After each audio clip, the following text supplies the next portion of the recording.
General Muhoozi yagaragaje ko adashobora kunyuranya na Perezida Kagame. Umugaba mukuru w'ingabo za Uganda General Muhoozi Kainerugaba yagaragaje ko abatekereza ko ashobora kunyuranya na Perezida Kagame bibeshya. General Muhoozi yongeye kuvuga kuri Perezida Kagame mu butumwa yanyujije ku rubuga rwa X ubwo hari kuri uyu wa mbere tariki ya 23 Kamena 2025. Uyu mugaba mukuru w'ingabo yagaragaje ko agifata Perezida Kagame nk'intwari.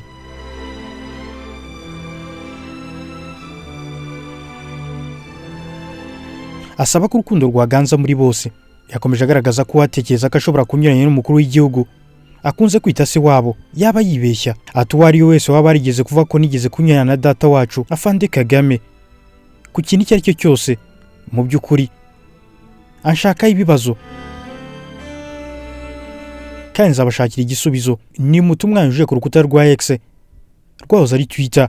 Ni Muhoozi Kainerugaba, umuhungu wa Perezida wa Uganda, akaba n'umugaba mukuru w'ingabo za Uganda.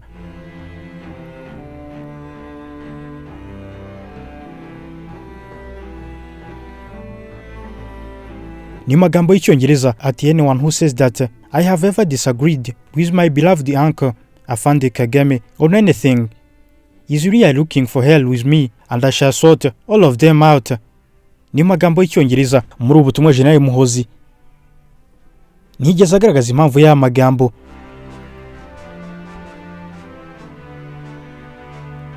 Ndetse n'aba barigeze kuvuga ko hari aho yanyuranyije na Perezida Kagame gusa mu gihe akubutse muri RDC aho yahuye na Perezida Tshisekedi usanzwe ubanye nabi n'u Rwanda.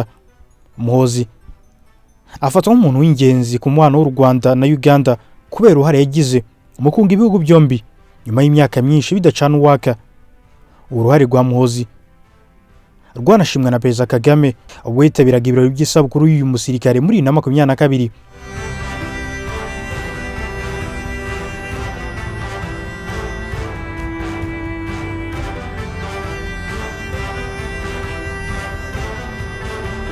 Ati niba kongera guhuza u Rwanda na Uganda byari bikenewe wewe Muhoozi kugira ngo umuhuza, ndabishimira Imana. Dufite ibibazo hagati y'ibihugu byacu ariko nari mfite icyizere ko ari bigiye gito umurungu uduhuje urakomeye. Abajenerali biza ntabwo ari abatsinda intambara, ni abatsindira amahoro.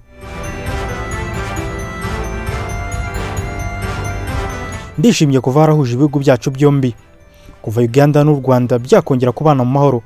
Ntabwo General Muhoozi asiba kugaragaza Perezida Kagame nk'umuntu w'icyitegererezo kuri we. Ni mu gihe n'ubundi u Rwanda rukomeje kwesa imihigo ku ruhando mpuzamahanga,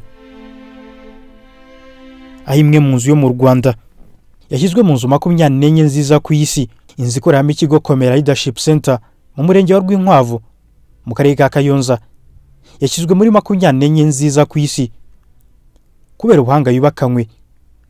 Ni urutonde rwakozwe n'ikinyamakuru cyo mu Bwongereza Time Out.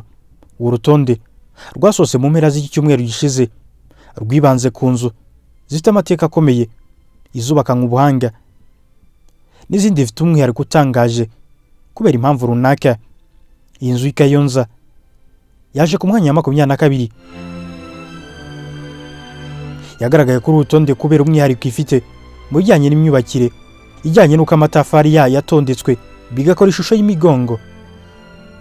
Iyi nzu kandi yubakanywe ubuhanga bukomeye cyane kuko ifite ahantu hashobora gukoreshwa nk'icyumba cy'inama.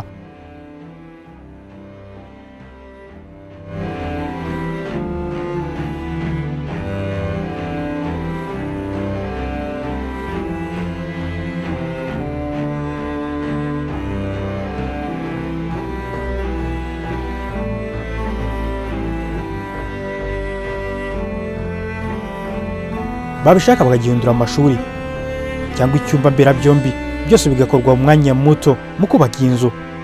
Hafi y'ibikoresho byose byakuwe mu Rwanda, ndetse imirimo igirwamo uruhare n'abagore n'abakobwa ku kigero cya 40%.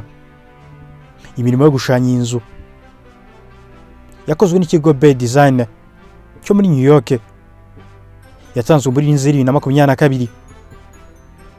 Ntabwo ari ubwa mbere iyi nzu igaragaye mu nzu nziza ku isi kuko muri 2023 yari yataniye ibihembo mpuzamahanga bya Architecture Awards. Umuryango Komera Leadership wubatse inyubako ukora ibijyanye n'ibikorwa byo kongera ubumenyi abarimo abagore n'abana b'abakobwa hagamije guhindura imibereho yabo muri sosiyete. Ku mwanya wa mbere kuri urutonde haje inzu y'ikimenya bose yo mu Buhinde Taj Mahal. Ku mwanya wa kabiri haza Girimishika yo muri Islande. Ku wa gatatu haza piramide zo muri Misiri. Ni mu gihe ku mwanya wa gatanu hari Adidaïrin Petra yo muri Jordani.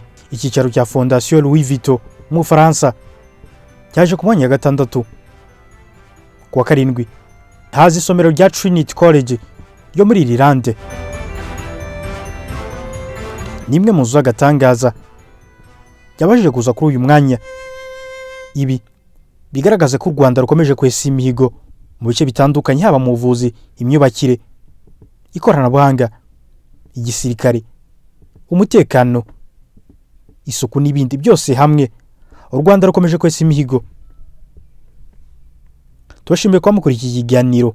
Ni ikiganiro tubashimira kwa mukurikira, tunabasaba gukora share, comment ndetse na subscribe ku biganiro byacu. Iyi ni Kigali Post, Moise Mumure niko nitwa. Ninjye tuzatubana muri ibi biganiro mu makuru atayimo impuha na gato. Isango niyo.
babishaka bakagihindura amashuri cyangwa icyumba mberabyombi, byose bigakorwa mu mwanya muto mu kubaka inzu.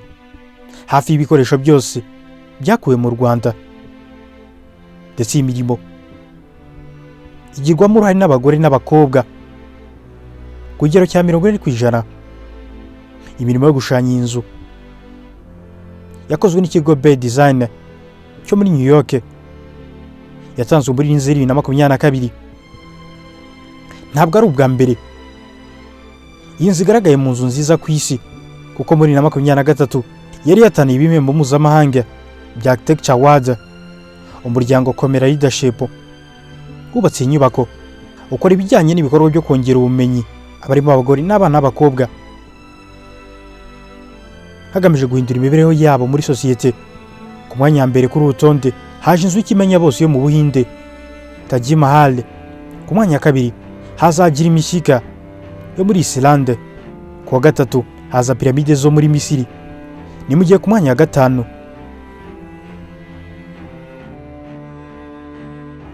Riyad Dairin Petra yo muri Jordani, icyicaro cya Fondation Louis Vuitton mu Bufaransa cyaje ku mwanya wa 6. Kuwa 7 haza isomero rya Trinity College yo muri Ireland. Nimwe mu nzu z'agatangaza yabashije kuza kuri uyu mwanya. Ibi bigaragaza ko u Rwanda rukomeje kwesa imihigo mu bice bitandukanye, haba mu buvuzi, imyubakire, ikoranabuhanga, igisirikare, umutekano, isuku n'ibindi byose hamwe. U Rwanda rukomeje kwesa imihigo. Tubashimiye kwa mukurikiye ikiganiro. Ni ikiganiro tubashimira kwa mukurikira. Tunabasaba gukora share, comment ndetse na subscribe ku biganiro byacu. Iyi ni Kigali Post. Moise Mumure niko nitwa. Ninjye tuzatubana muri ibi biganiro. Makuru atayimo impuha na gato. Isango niyo.